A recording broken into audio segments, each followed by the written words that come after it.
பரந்தூர் விமான நிலைய திட்டத்திற்கு எதிராக போராடும் மக்களை தமிழக வெற்றிக் கழகத்தின் தலைவர் விஜய் இன்று தனியார் மண்டபத்தில் சந்திக்கிறார். காஞ்சிபுரம் மாவட்டம் பரந்தூரில் புதிய விமான நிலையம் அமைக்க ஏகனாபுரம் மற்றும் சுற்றுவட்டார கிராம விவசாயிகள் கடும் எதிர்ப்பு தெரிவித்து வருகின்றனர்.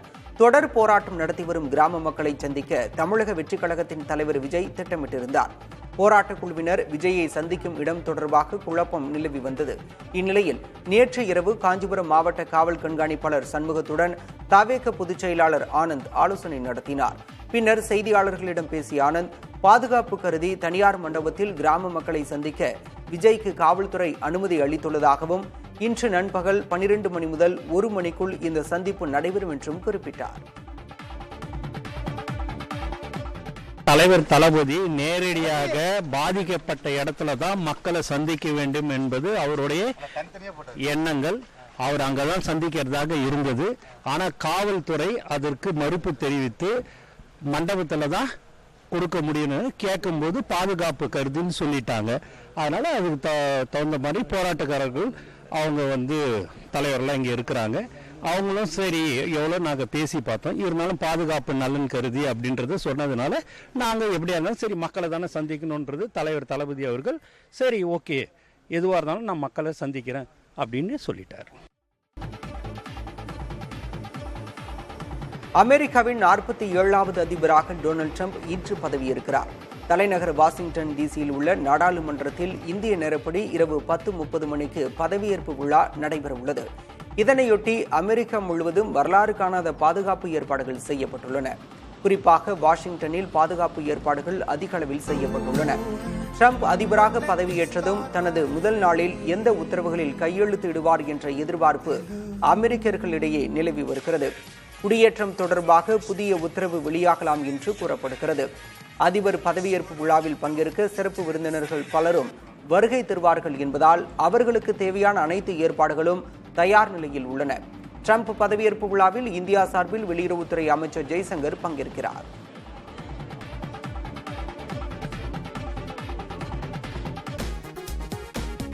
சர்ச்சை கருத்தால் மக்களவை எதிர்க்கட்சித் தலைவர் ராகுல் காந்தி சட்ட சிக்கலில் சிக்கியுள்ளார். டெல்லியில் சமீபத்தில் காங்கிரஸ் கட்சியின் புதிய தலைமை அலுவலகம் திறக்கப்பட்டது. நிகழ்வில் பேசிய ராகுல் காந்தி, நாட்டில் உள்ள அனைத்து நிறுவனங்களையும் பாஜக மற்றும் RSS கைப்பற்றியுள்ளது என்றும் தற்போது பாஜக RSS மட்டுமின்றி இந்திய அரசுக்கு எதிராகவும் போராடி வருகிறோம் என்று கூறியிருந்தார். அவரது இந்த பேச்சுக்கு பாஜக தலைவர்கள் கடும் எதிர்ப்பு தெரிவித்தனர். இந்நிலையில் அசாமின் பான்பஜார் காவல் நிலையத்தில் மோன்ஜித் சேத்தியா என்பவர் ராகுல் காந்தி மீது புகார் கொடுத்துள்ளார். இந்த புகாரை பெற்றுக்கொண்ட காவல்துறையினர் ராகுல் மீது 2 பிரிவுகளில் வழக்கு பதிவு செய்துள்ளது. அதன்படி இந்திய இறையாண்மைக்கு ஆபத்தை விளைவித்தல், தேச ஒற்றுமைக்கு எதிராக செயல்படுதல் என 2 பிரிவுகளில் வழக்கு பதிவு செய்யப்பட்டுள்ளது.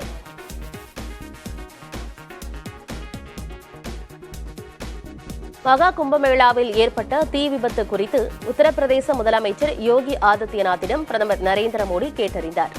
உத்தரப்பிரதேசத்தில் பிரயாக்ராஜ் நகரில் கும்பமேளாவுக்காக அமைக்கப்பட்ட கூடாரங்களின் ஒரு பகுதியில் சிலிண்டர் வெடித்ததால் தீப்பற்றியது. தொடர்ந்து 20க்கும் மேற்பட்ட கூடாரங்களுக்கு தீ பரவியது. உடனடியாக நிகழ்விடத்திற்கு சென்ற தீயணைப்புத் துறையினர், மாநில மற்றும் தேசிய பேரிடர் மீட்புக் குழுவினர் தீயை கட்டுக்குள் கொண்டு வந்தனர். கூடாரங்களில் வசித்த மக்கள் உடனடியாக வெளியேற்றப்பட்டதால் யாருக்கும் காயம் ஏற்படவில்லை. 20 நிமிடங்களில் தீ கட்டுக்குள் கொண்டுவரப்பட்ட நிலையில் விபத்து நடந்த இடத்தை முதலமைச்சர் யோகி ஆதித்யநாத் பார்வையிட்டார். அவரிடம் தீ விபத்து தொடர்பாக பிரதமர் மோடி கேட்டறிந்தார். மிகப்பெரிய ஆன்மீக சங்கமமான மகா கும்பமேளா ஜனவரி 13ஆம் தேதி தொடங்கியது. மகா சிவராத்திரி திருநாளான பிப்ரவரி 26ஆம் தேதி வரை 45 நாட்களுக்கு இந்த நிகழ்வு நடைபெறவுள்ளது.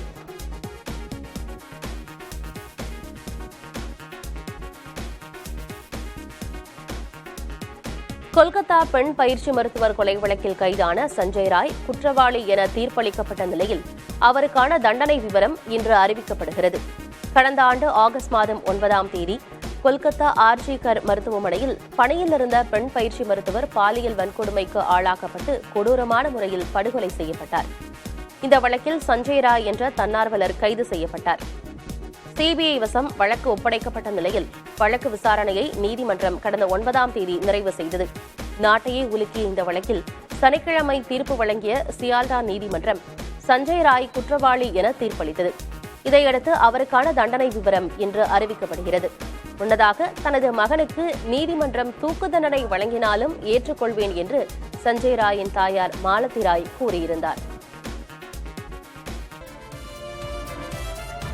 அமெரிக்காவின் 47வது அதிபராக டொனால்டு ட்ரம்ப் இன்று பதவியேற்கிறார். தலைநகர் வாஷிங்டன் டிசியில் உள்ள நாடாளுமன்றத்தில் இந்திய நேரப்படி இரவு 10:30 மணிக்கு பதவியேற்பு விழா நடைபெற உள்ளது. இதையொட்டி அமெரிக்கா முழுவதும் வரலாறு காணாத பாதுகாப்பு ஏற்பாடுகள் செய்யப்பட்டுள்ளன. குறிப்பாக வாஷிங்டனில் பாதுகாப்பு ஏற்பாடுகள் அதிக அளவில் செய்யப்பட்டுள்ளன. ட்ரம்ப் அதிபராக பதவியேற்றதும் தனது முதல் நாளில் எந்த உத்தரவுகளில் கையெழுத்திடுவார் என்ற எதிர்பார்ப்பு அமெரிக்கர்களிடையே நிலவி வருகிறது. குடியேற்றம் தொடர்பாக புதிய உத்தரவு வெளியாகலாம் என்றும் கூறப்படுகிறது. அதிபர் பதவியேற்பு விழாவில் பங்கேற்க சிறப்பு விருந்தினர்கள் பலரும் வருகை தருவார்கள் என்பதால் அவர்களுக்கு தேவையான அனைத்து ஏற்பாடுகளும் தயார் நிலையில் உள்ளன. ட்ரம்ப் பதவியேற்பு விழாவில் இந்தியா சார்பில் வெளியுறவுத்துறை அமைச்சர் ஜெய்சங்கர் பங்கேற்கிறார்.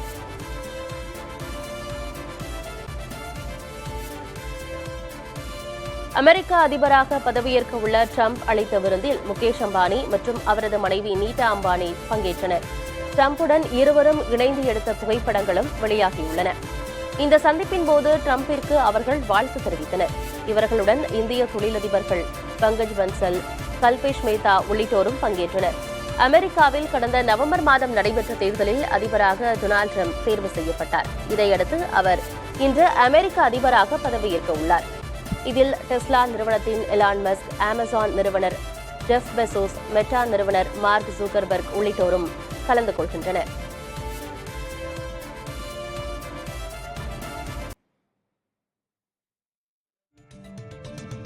இன்ஸ்டாகிராமில் ரீல்ஸ் போட்டு லைக்குகளை அள்ளுபவரா நீங்கள்? அப்படியென்றால் இந்த செய்தி உங்களுக்கானதுதான். இன்ஸ்டாகிராம் ரீல்ஸில் இனி 3 நிமிடங்கள் வரையிலான வீடியோக்களை பதிவேற்றம் செய்து கொள்ளலாம் என்ற புதிய அப்டேட்டை அந்நிறுவனம் அறிவித்துள்ளது. இன்ஸ்டாகிராம் தலைவர் மொசேரி வெளியிட்டுள்ள பதிவில், யூடியூப் ஷார்ட்ஸை போலவே இன்ஸ்டாவில் 3 நிமிடங்கள் வரையிலான வீடியோக்களை பயனர்கள் பதிவேற்றலாம் என தெரிவித்துள்ளார். முன்னதாக 90 வினாடிகள் வரையிலான ரீல்ஸ் வீடியோக்களை பதிவேற்றம் செய்து கொள்ளும் வசதி இருந்தது. அமெரிக்காவில் டிக்டாக் செயலிக்கு தற்காலிகமாக தடை விதிக்கப்பட்ட சில மணி நேரங்களுக்கு முன்பாக இந்த புதிய அப்டேட்டை இன்ஸ்டாகிராம் கொண்டு வந்துள்ளது.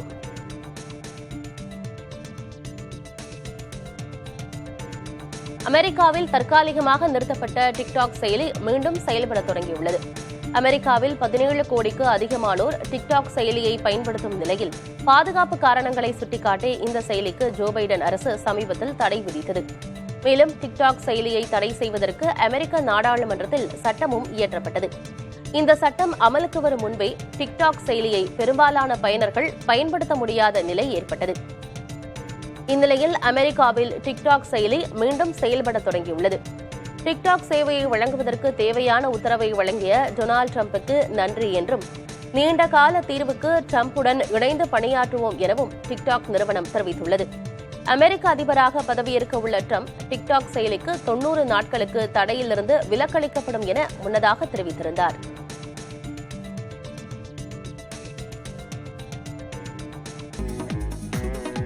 கோகோ உலகக்கோப்பை போட்டியில் ஆடவர், மகளிர் என 2 பிரிவுகளிலும் இந்தியா சாம்பியன் பட்டம் வென்று வரலாறு படைத்துள்ளது.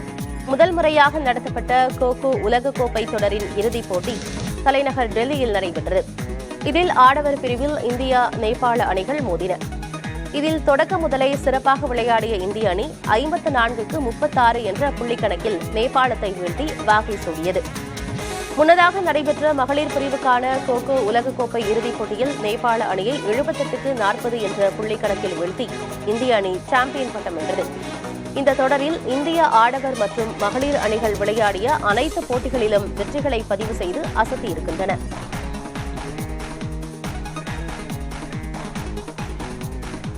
ஜூனியர் மகளிர் T20 உலகக்கோப்பை தொடரின் லீக் ஆட்டத்தில் மேற்கிந்திய தீவுகள் அணியை வீழ்த்தி இந்திய அணி அபார வெற்றி பெற்றது. கோலாலம்பூரில் நடைபெற்ற போட்டியில் முதலில் பேட் செய்த மேற்கிந்திய தீவுகள் அணி 13.2 ஓவர்களில் 44 ரன்கள் மட்டுமே எடுத்து ஆல் அவுட் ஆனது. இந்தியா தரப்பில் சிறப்பாக பந்து வீசிய கருணிகா சிசோடியா 3 விக்கெட்டுகளை கைப்பற்றினார். இதையடுத்து பேட் செய்த இந்திய அணி 4.2 ஓவரில் 1 விக்கெட்டை மட்டுமே இழந்து இலக்கை எட்டியது. இந்திய அணி தனது அடுத்த லீக் ஆட்டத்தில் மலேசியாவை எதிர்கொள்கிறது. அமெரிக்காவின் 47வது அதிபராக டொனால்டு ட்ரம்ப் இன்று பதவியேற்கிறார். தலைநகர் வாஷிங்டன் டிசியில் உள்ள நாடாளுமன்றத்தில் இந்திய நேரப்படி இரவு 10:30 மணிக்கு பதவியேற்பு விழா நடைபெறவுள்ளது. இதையொட்டி அமெரிக்கா முழுவதும் வரலாறு காணாத பாதுகாப்பு ஏற்பாடுகள் செய்யப்பட்டுள்ளன. குறிப்பாக வாஷிங்டனில் பாதுகாப்பு ஏற்பாடுகள் அதிக அளவில் செய்யப்பட்டுள்ளன.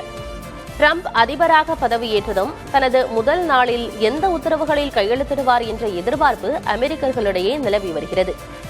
குடியேற்றம் தொடர்பாக புதிய உத்தரவு வெளியாகலாம் என்றும் கூறப்படுகிறது. அதிபர் பதவியேற்பு விழாவில் பங்கேற்க சிறப்பு விருந்தினர்கள் பலரும் வருகை தருவார்கள் என்பதால் அவர்களுக்கு தேவையான அனைத்து ஏற்பாடுகளும் தயார் நிலையில் உள்ளன. ட்ரம்ப் பதவியேற்பு விழாவில் இந்தியா சார்பில் வெளியுறவுத்துறை அமைச்சர் ஜெய்சங்கர் பங்கேற்கிறார்.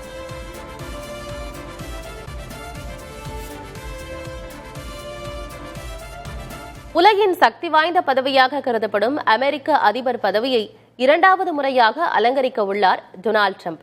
அவரது பின்னணி குறித்து பார்க்கலாம். டொனால்ட் ட்ரம்பின் அதிரடி அரசியல் பாணி உலகம் கண்டிராதது. அமெரிக்காவில் சட்டவிரோத குடியேற்றங்களை தடுக்க எல்லை முழுவதும் பெருஞ்சுவர் எழுப்ப வேண்டும் என கூறியவர். கொரோனா உலகெங்கும் உயிர்களை உறிஞ்சிக் கொண்டிருந்த போது சானிடைசர்களை ஊசி மூலம் உடலுக்குள் நேரடியாக செலுத்திக் கொள்ளலாம் என கூறி அதிர வைத்தவர். தொழிலதிபர், தொலைக்காட்சி பிரபலம் ஆகிய அடையாளங்களை கொண்டிருந்த ட்ரம்ப் 2016ஆம் ஆண்டு அமெரிக்க அதிபர் தேர்தலில் குதித்து ஆட்சி பீடத்திலும் கோலோச்சியவர். அரசியல் பின்புலமோ அல்லது ராணுவ பின்புலமோ இன்றி அமெரிக்க அரியணை ஏறிய முதல் நபர் ட்ரம்ப் தான். பருவநிலை மாற்றம் தொடர்பான பாரிஸ் ஒப்பந்தத்திலிருந்து அமெரிக்காவை வெளியேறச் செய்தார். ஈரானுடனான சர்வதேச அணுசக்தி ஒப்பந்தத்திலிருந்தும் வெளியேறினார். ஒரு பொத்தானை அழுத்தினால் அமெரிக்காவை அழிந்துவிடும் என எச்சரித்த வடகொரிய அதிபர் கிம் ஜாங் உன்னை நேரில் சந்தித்து நட்பு பாராட்டி வரலாற்றை மாற்றி அமைத்தார். சீனாவுடன் வர்த்தக போரை தொடங்கி உலக பொருளாதாரத்தையே ஆட்டுவித்தார். ஒருபுறம் பிரதமர் மோடியுடன் நட்பு பாராட்டிவிட்டு மறுபுறம் ஏற்றுமதி இறக்குமதி கொள்கைக்காக இந்தியாவை குறை கூறினார். தேர்தல் தோல்வியை ஏற்றுக்கொள்ள முடியாது என கடந்த முறை இவர் கூறியதும் நாடாளுமன்றத்தில் இவர் ஆதரவாளர்கள் வன்முறையில் ஈடுபட்டதையும் கண்டு அமெரிக்கா மட்டுமல்ல அகிலமே அதிர்ந்துதான் போனது.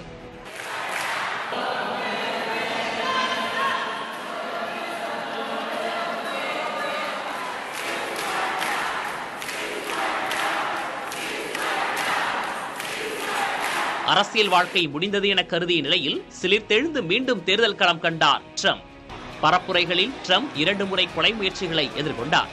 ஒருமுறை துப்பாக்கி குண்டு காதை கிழித்துக் கொண்டு சென்ற போதும் ரத்தம் குட்டிய போதும் சற்றும் அஞ்சாமல் ஃபைட் ஃபைட் ஃபைட் என ஆவேசமாக முஷ்டியை மடக்கி குரல் எழுப்பியது அவரது மன உறுதியின் ஆழத்தை காட்டியது.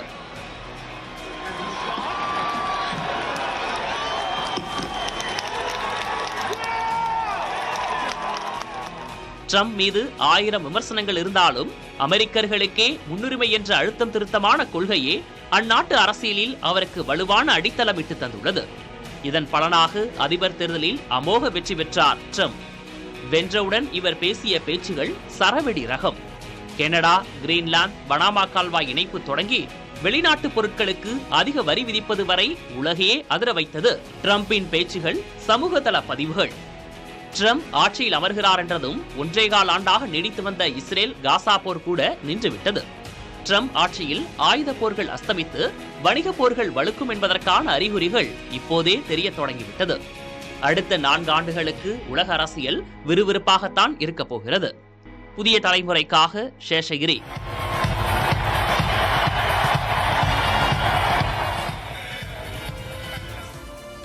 அமெரிக்க அதிபராக பதவியேற்க உள்ள ட்ரம்ப் அளித்த விருந்தில் முகேஷ் அம்பானி மற்றும் அவரது மனைவி நீட்டா அம்பானி ஆகியோர் பங்கேற்றனர்.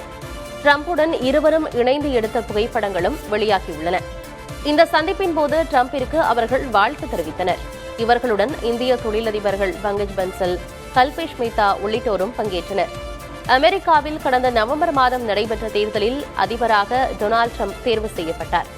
இதையடுத்து அவர் இன்று அமெரிக்க அதிபராக பதவியேற்கிறார். இதில் டெஸ்லா நிறுவனத்தின் எலான் மஸ்க், அமேசான் நிறுவனர் ஜெஃப் பெசோஸ், மெட்டா நிறுவனர் மார்க் ஜூக்கர்பர்க் உள்ளிட்டோரும் பங்கேற்கின்றனர்.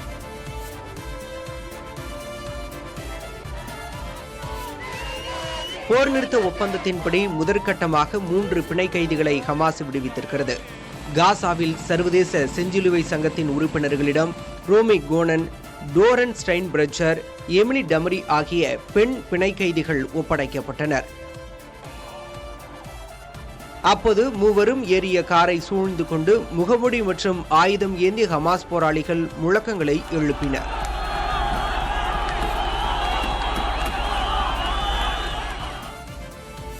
தொடர்ந்து ஹெலிகாப்டர் மூலம் 3 பேரும் இஸ்ரேலின் டெல் அவீவ் அருகே உள்ள ரமன்கான் பகுதிக்கு அழைத்து வரப்பட்டனர்.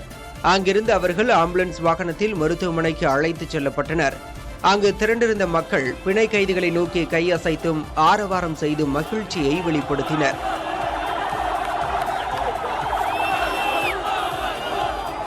அதேபோல மூவரின் உறவினர்கள், நண்பர்கள் மட்டுமின்றி இஸ்ரேல் மக்கள் அனைவரும் பிணை கைதிகள் விடுவிப்பை கொண்டாடி வருகின்றனர்.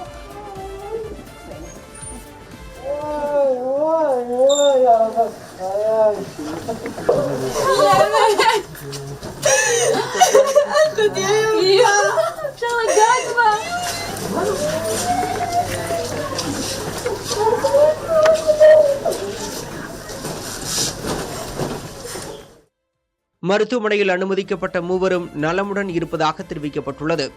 ஹமாஸால் விடுவிக்கப்பட வேண்டிய 33 பிணை கைதிகளில் முதற்கட்டமாக 3 பேர் விடுவிக்கப்பட்ட நிலையில் போர் நிறுத்த ஒப்பந்தத்தின்படி பதிலுக்கு பாலஸ்தீனிய கைதிகளை இஸ்ரேல் விடுவிக்கும் என எதிர்பார்க்கப்படுகிறது.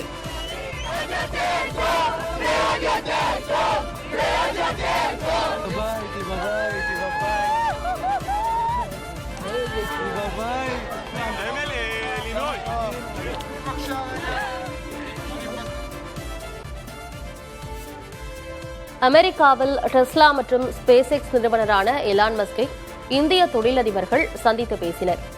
இந்தியா குளோபல் போரம் நடத்திய நிகழ்வின் போது இந்த சந்திப்பு நடந்துள்ளது.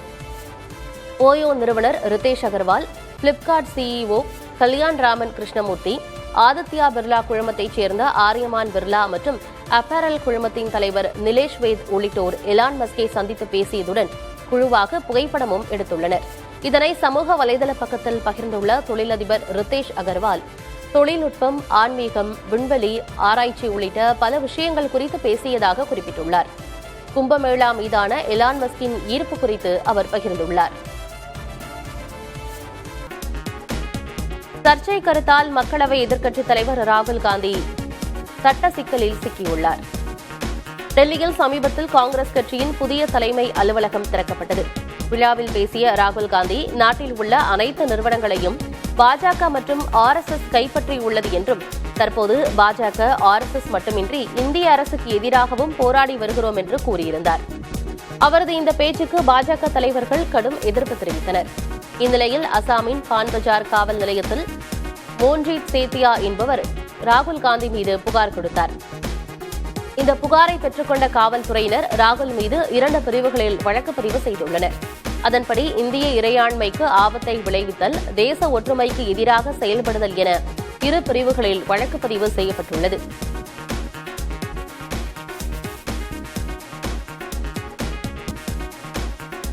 அசாமில் சட்டவிரோதமாக செயல்படும் ராட் ஹோல் மைன் எனப்படும் எலி துளை முறை நிலக்கரி சுரங்கங்களை மூடும் நடவடிக்கையில் அம்மாநில அரசு இறங்கியுள்ளது.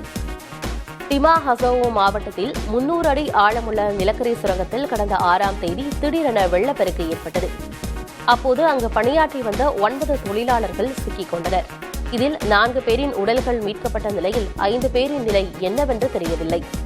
இந்த சம்பவத்தை தொடர்ந்து அப்பகுதியில் 220 வகை எலி துளை வகை நிலக்கரி சுரங்கங்கள் அடையாளம் காணப்பட்டுள்ளதாக அம்மாநில முதலமைச்சர் ஹிமந்த பிஸ்வா சர்மா தெரிவித்திருந்தார். இந்நிலையில் சட்டவிரோதமாக செயல்படும் அனைத்து சுரங்கங்களையும் மூடி சீல் வைக்கும் பணியில் மாநில அரசு ஈடுபட்டுள்ளது. எலி துளை சுரங்கப் பணி என்பது குழிகளை தோண்டி அதன் மூலம் நிலக்கரியை எடுக்க பயன்படுத்தப்பட்ட நடைமுறையாகும். வடகிழக்கு மாநிலங்களில் அதிகம் பயன்படுத்த இந்த முறை சுரங்கப் பணிக்கு தேசிய பசுமை தீர்ப்பாயம் தடை விதித்திருப்பது குறிப்பிடத்தக்கது.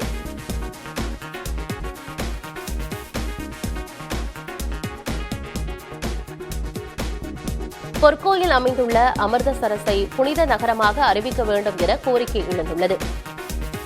சிரோமணி குருத்வாரா பர்பத் கமிட்டி சார்பில் பஞ்சாப் மாநில அரசுக்கு எழுதப்பட்டுள்ள கடிதத்தில், சீக்கிய மதத்தினரின் ஆன்மீக தளமாக விளங்கும் பொற்கோயிலுக்கு செல்லும் வழியில் மதுபானம் மற்றும் புகையிலைப் பொருட்கள் விற்பனை கடைகள் உள்ளதாக குறிப்பிடப்பட்டுள்ளது. எனவே போதைப் பொருட்கள் விற்பனையை முழுமையாக தடை செய்ய நடவடிக்கை எடுக்க வேண்டும் என வலியுறுத்தியுள்ள சிரோமணி குருத்வாரா பர்பத் கமிட்டி, அமிர்தசரஸை புனித நகரமாக அறிவிக்க வேண்டும் எனவும் அந்த கடிதத்தில் வலியுறுத்தியுள்ளது.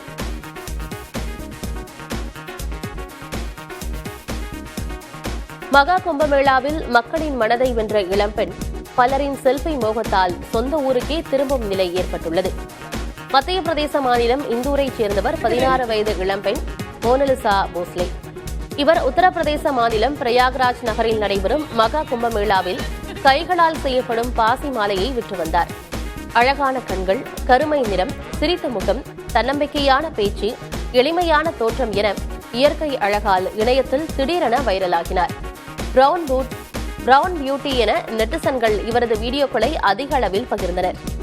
இதையடுத்து அவர் விற்கும் மாலையை வாங்குவோரின் எண்ணிக்கையை விட அவருடன் செல்ஃபி மற்றும் வீடியோ எடுத்துக் கொள்பவர்களின் எண்ணிக்கை அதிகரித்தது.